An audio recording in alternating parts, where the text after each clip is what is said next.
ask you, how many more times can Haruo and Akira fall out before they get together?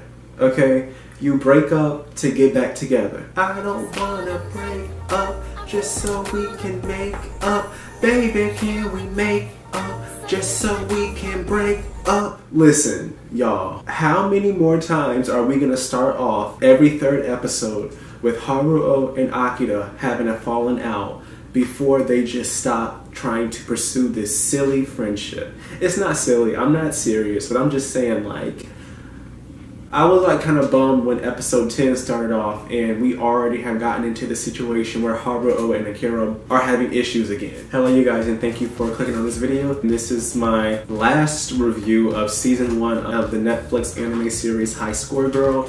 It has been a thrill and a journey recording this and sharing this with you all. I've gotten a lot of watch time off of this and I'm glad that people are actually enjoying my content. So thank you to those who have watched.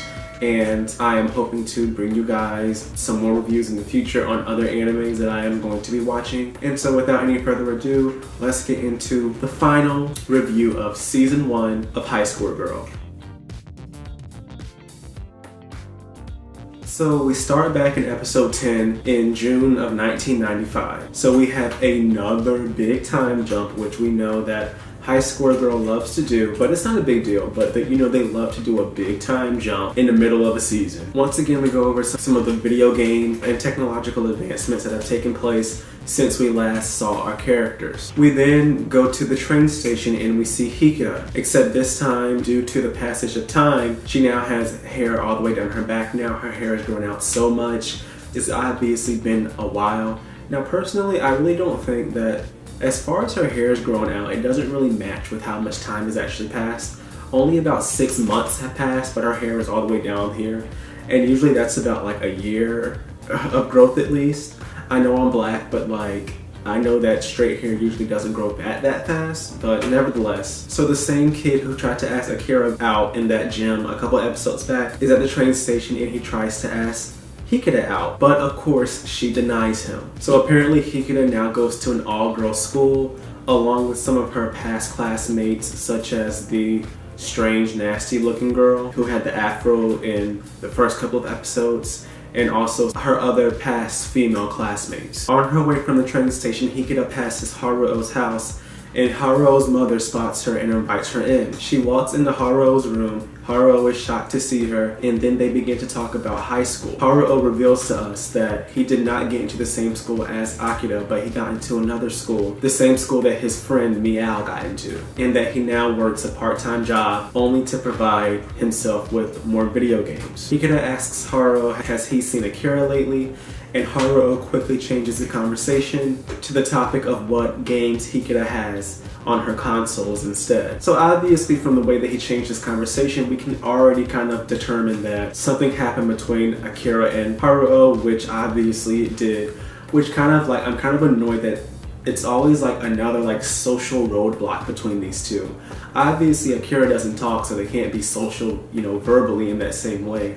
But it's like something happens and something happens and then Haruo feels a certain way or Akira feels a certain way, and it's just kind of repetitive. It's not bad, it's just a bit repetitive for my taste. Hikita then says that she goes to the arcade a lot and she never sees Haruo there anymore.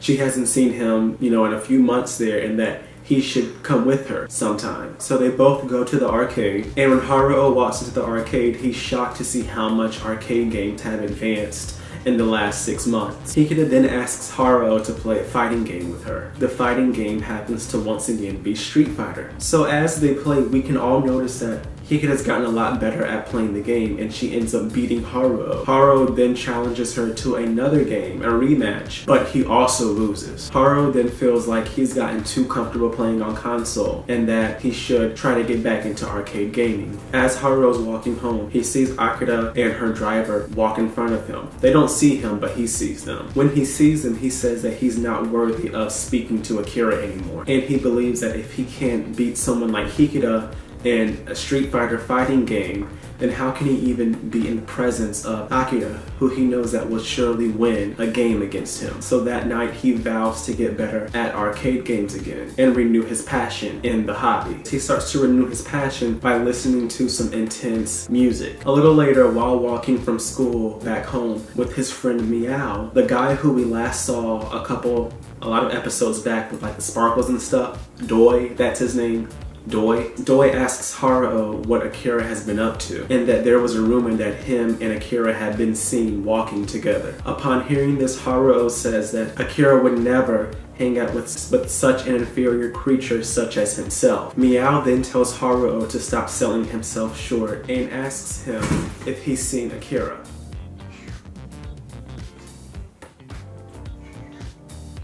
Haruo says that Akira is only his partner in crime in the arcade world. Outside of that, they don't have anything to do with each other. This is obviously not real. He has feelings for her, obviously. He's just fronting for his friends. Meow internally comes to the conclusion that Haruo has an inferiority complex because he didn't get into the same high school as Akira. They then go to the arcade, and Haruo is trying to get back into genuinely enjoying arcade games again and catch up to the skill level that he once had. Hikida then shows up, and Haruo tells her that she made a fool of him and lit his competitive fire. Haruo then challenges her to a fight. They bicker back and forth while playing, but in the end, Haruo still loses. They then go to play a different game, and while they play, Hikida realizes that if she continues to beat Haruo, then he'll pay more attention to her. So for that reason, she feels like she cannot let herself lose in order to keep the spotlight on her. She keeps beating him, and then Haruo runs out the arcade in disappointment. Then the episode concludes with Ikeda walking to another game machine. She goes to put in a coin to play the game, and at the same time, another player is also going to put in a coin to play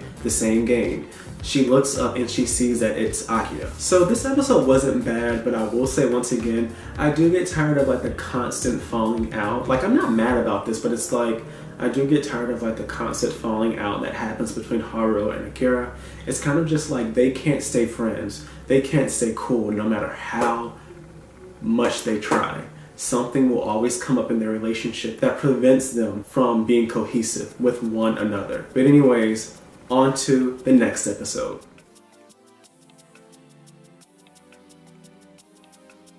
So the next episode starts with Hideka and Akira talking. Because, you know, Akira doesn't talk, she grunts. Hikida tells us that this is the first time that her and Akira have ever really talked. Meow then walks up and disrupts the awkwardness. Hikida then asks Akira to play a match with her, but then Meow butts in and says that, you know, the arcade is getting a little bit too rambunctious and rowdy, so we better just go home and come again tomorrow. But before they leave, the boy Doi shows up and tells Akira about his delusional love for him. That isn't real and that isn't going to go anywhere. Like, I know it's a joke in the story, I get it. I know I can be really cynical sometimes, but I'm really just kind of joking. You know, sorry if it doesn't come across correctly. But while they're having this conversation, Hikida is in the background, and she wonders what kind of relationship Haruo and Akira would have had he made it into the same high school as her. Hikida then says that Akira appears to be the only person that can make Haruo take anything seriously. Hikida then asks Akira, has she seen Haruo recently? At the time of her asking this question, Akira was playing a basketball game. And so she went to shoot the ball, and when she's asked this question, she loses focus, the ball bounces off of the rim, and hits her in the face. Akira then gets up, walks off, and walks to a shooting game. Hikida goes to join her. Hikida is then shocked by Akira's proficiency at almost every game that she plays. While playing, Hikida asks Akira about her feelings towards Haruo, and once again, Akira almost loses her focus. Hikida then tells Akira that she believes that Haruo is scared to go to the arcade because he's scared of seeing Akira, and that Akira should be honest with Haruo if she really doesn't care about his feelings. The game finishes and Akira leaves. We then are at Akira's house, and her family tutor once again is lecturing her about video games, and she then declares that Akira must return home right after school by 4 o'clock and that she can no longer play any more arcade games. Her driver then tries to defend her, but the tutor ends up kicking him in the face. The tutor then says that Akira does not need friends, and that includes romantic relationships with boys. We then are with Haruo, and he's at home playing console games in order to trade for the arcade. He borrowed a more advanced console from a rich classmate of his. He starts up a new game on the console, but it's taking forever to load. And so Haruo obviously is getting very impatient by this. We then jump to Akira laying in her bed. She sheds tears as she goes over all the things that people have said to her in her head, specifically what Hikida and her tutor said to her recently. She then holds the pink ring that Haruo gave her all those years ago, and then she begins to cry. In the next scene, it's been a couple of weeks, and Haruo now says that he's gotten his skill and confidence back in arcade gaming. He's looking around town for Akira in all the arcades, but he can't seem to find her. We then cut to Haruo showing his regained skill to Hikida. Haruo then challenges Hikida to a match, and she declines. The reason why she's declining is because, she's trying to prolong this attention as much as she can, because she knows that Haruo can never turn down a challenge, and so she's trying her best to kind of squeeze every ounce of time she can get with him. Then we have various scenes of Haruo going about his everyday life, and while he's doing this, he's wondering why Akira is no longer at the arcades, and he speculates that something must have happened at home. Haruo wonders why he keeps going in circles with Akira, and honestly, I've been wondering the same thing too. Haruo then one day is walking home and he sees Akira's driver in front of his house. Akira's driver then lets him know that Akira ran away and that he needs his help to find her. The driver tells Haruo that she ran away probably because of all the discipline that she's been dealing with at home from the tutor. The driver also tells Haruo that the reason why he came to him first was because he's the closest person that Akira has in her life, and that if anybody were to know anywhere special that she would go, it would be Haruo. He then goes to search in all the places that they went before. He then thinks that she would go somewhere that would have games that take a long time to beat. He then has visions of arcade characters telling him where to go, and he eventually finds the arcade that Akira is at. She is surrounded by a group of people and they're talking about how good she is, and Haruo walks up, gives her a tiny lecture, and then he tells her to go and get food with him. While this is happening, the outro song is playing beautifully in the background, and it really just sets the tone for the scene. It's like things really are coming full circle in a way. And so Haruo tells her to come get food with him, and she gets up and walks out with him. And that concludes episode 11. I really did like this episode as well. There aren't any episodes that I really dislike in this show, to be honest with you, and that's the first. I do feel like things are well paced. I really don't like the reoccurring storyline, but that's about it. I understand why they have it the way they do, but it's not bad. It's not like that. Anyways, on to the next episode.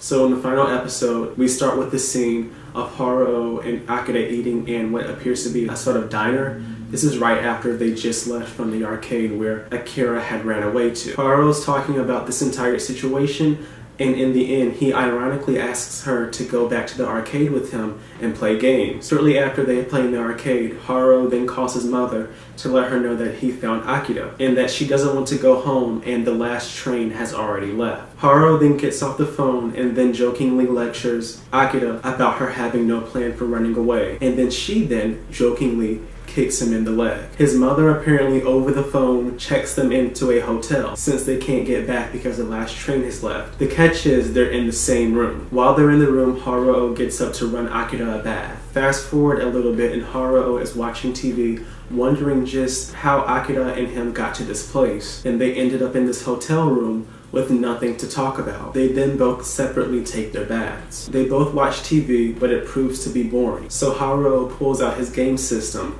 so they can hook it up to the TV and play. Akira is then shocked by the game and they start to play co-op. Haruo falls asleep after long play. Akira then tucks him in and stares at him while he sleeps. We fast forward to the next day and Haruo wakes up first. He then sees Akira on the bed next to his, and then Akira wakes up almost immediately after him. Haruo tells her that he has to go to work and that he'll be back before checkout. He then leaves her some money to go and get food if she's hungry, but he promises her that he'll be back before they have to leave. Haruo tells her that he's leaving, and then she smiles at him. While he's walking outside, he looks up into the window, sees her, and she's smiling and waving at him. Fast forward a little bit, and Haruo gets back to the hotel just in time for checkout, and Akira is ready to go, but she's happy. As they walk, Haruo says that his mother will explain everything to her family and tells her that she can come over whenever if she doesn't like what's happening at home. Akira stops and points towards a photo booth, and they go and take a picture. A very painful picture, but a picture. We then jump to Hikida in an arcade surrounded by a crowd. She in this moment then recounts her history with Haruo. She then admits internally that she is somewhat annoyed and bothered by Haruo and Akira's relationship. A strange guy then asks her to help him cheat in a game. Haruo then shows up and calls for her, and the guy backs off and says that he didn't know that she had a boyfriend. Upon hearing this, Hikida is happily surprised. While Haruo is playing a game machine, Hikida is in the background and she's going over all the qualities about Haruo that she really likes. Haruo then challenges her again to the fighting game, but she once again declines. That night, Haruo's mother asks Haruo if he is going to be going to the fireworks display tonight. His mother then says that he should invite Akira, but he says he's not interested. There's then a knock on the door, and Hikida walks in, and she brought her PlayStation, and Haruo is completely shocked. Hikida says that she brought it so that Haruo could practice before the new Tekken game comes out. And Haruo then says that in return, he's going to lend Hikida his Sega Saturn console and goes to get a bag to put it in. While he's gone, Hikida notices the pictures on Haruo's desk that Haruo and Akira took the day that they were coming back from the hotel. All of a sudden, the tone of the scene changes to one of sadness. In the next scene, Hikida makes it clear that she wants to leave, and Haruo walks her home. Hikida then, while they're walking, bluntly asks Haruo if him and Akira are dating. He says no, and then Hikida asks what is their relationship. Hikida then tearfully admits that she likes him, and then the outro song starts to play in the background. Haruo then goes to comfort her, but she hits him in the face with the Sega Saturn console that's in the bag, and then soon apologizes for it. She then acknowledges that this love that she has is one-sided and that it's not reciprocated by Haruo. She then says that she will give him a rematch in the fighting game, and that if he wins, she'll back off and know her place when it comes to him and Akira. But if she wins, then he must go out with her. The camera then pans out on Haruo's frozen face, and then the screen fades to black. So that was my review of the final portion of High Score Girl. Thank you guys for watching all this time. I'm really excited for season 2. Obviously been left on a cliffhanger. I'm really excited for season 2 when it comes out. I really do hope that they take the storyline to a bit more of a mature level. And I say that because, I'm assuming there's going to be another time jump in between this season and the next, right? I'm assuming it's going to be an even bigger time jump because now these kids are in high school. And so now I'm going to assume that the season may start in the end of high school, or maybe even the beginning of adulthood/college. So I hope that a more mature tone is taken if that avenue is to be gone down. But overall, I feel like this show is really, really good. I would suggest it to almost anybody. It starts off very harmless, very kid-like, and slowly with the age of the characters, the content gets a little bit more mature and serious, but it's still a good, wholesome show, and I really did enjoy it, and I enjoyed reviewing it for you guys. I feel like with me reviewing it and taking notes while watching the show, I learned a lot more about the show and retained a lot more stuff than I would have by just watching it like a normal viewer. Now, I'm not trying to bash anybody who watches the show without doing all the extra stuff, but it kind of reinforces a lot of the things that I've learned from the show. Anyways, thank you for watching this. If you have any suggestions for any other shows that you'd like me to review, don't mind posting it in the comments down below. I do plan on doing other reviews on other animes and stuff like that. But anyways, thank you guys for taking this first journey with me, with completing my first season review. With that being said, be sure to like, comment, and subscribe, and I'll see you in the next one. Ryo-san, out.